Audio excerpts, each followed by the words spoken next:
Here we are in Astoria, Queens. This lovely neighborhood also happens to be a very pet-friendly place to live. Today, we'll meet Morgan, Justin, and Matt, 3 Astoria roommates who absolutely love their cat, Ruby, but need some help when it comes to trimming her sharp nails. Hi guys! Hi. I am so excited to feature Ruby's pet tale today, not only because you 3 happen to be dear friends of mine, but because you really took Ruby in from a bad situation, you rescued her and gave her a loving home. Can you share a little bit about how she came into your lives? Yeah, so Ruby's about 8 years old. We've had her for about a year now. Her original owner had her for most of her life, probably about 6 years, and then she moved back to Ireland, and Ruby got kind of dropped to this guy who already had 2 cats, and apparently these 2 cats and Ruby did not get along very well at all and would fight and hiss at each other, so this guy threw her in a closet, and that was pretty much her house for the better part of a year. He would let her out sometimes to eat or to use a litter box, but she was pretty much just confined to that space.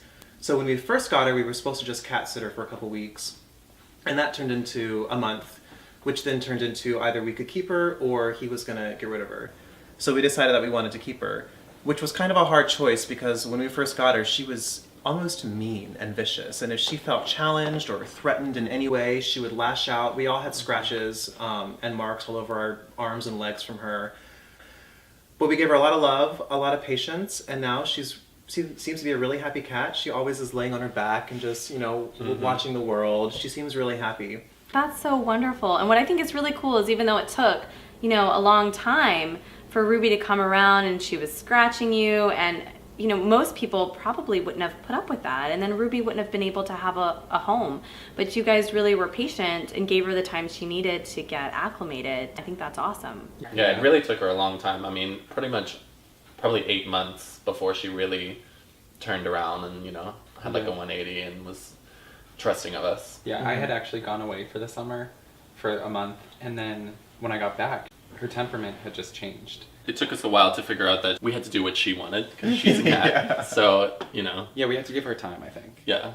Now, can you guys talk a little bit about her day-to-day care? What's her routine and what kind of grooming does she need? We do have a little issue with her nails. They sometimes can get caught on the carpet or on our couch if she's just kneading it or if she's playing. It doesn't seem to hurt her or bother her, but it is kind of annoying. Sometimes she can't get it off right away. She's also polydactyl, so it seems like she has an extra digit, like almost a thumb, that comes out of the side of her paw.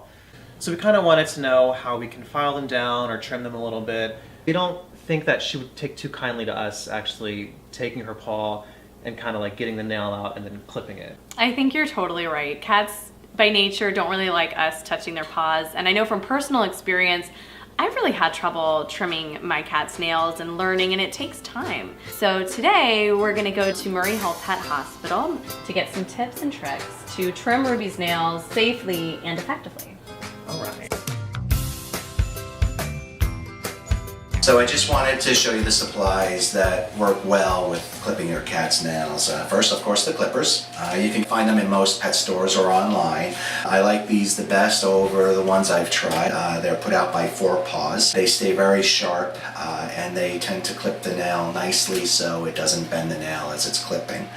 And pretty easy to use, just like a pair of scissors. And just in case of emergency, if you clip your cat's claw too short into the pink area where you'll get some bleeding, you want to pick up some Quick Stop or Styptic powder. That will stop the bleeding. This is Ravioli. He's one of our older cats up for adoption. So you want to get them comfortable on your lap, and what you want to try to do is isolate one of the paws first, and then isolate the claw.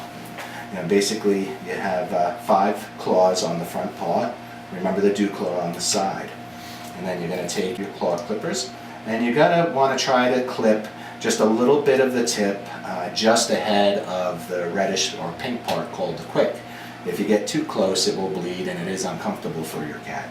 And so basically you go around, and you can position so you can see, and you clip. And then you isolate the second claw. And they will fidget a little bit. You just kind of readjust and you clip. Again, isolating each claw, you can basically press down on the pad and it will protract the nail so you can see where to clip. so. And then lastly, the next one. And you just have some patience because they will move a little bit, but most cats will take to it pretty easily. And so whatever protocol you want to use, you can do the left side and then the right side, or the fronts and the back. And you don't have to do it all in one session. You can take, each day and just do one paw, as long as you stay ahead of it and don't let the claws overgrow, because that can be uncomfortable for cats. Sometimes they can overgrow into the paw pad and cause a wound to it. So you want to keep track of clipping the nails, and probably every 4 weeks is sufficient. If you have a question for the vets, let us know. Reach out to us on our Facebook and Twitter page, and you might be featured in an upcoming episode of NYC Pet Tales.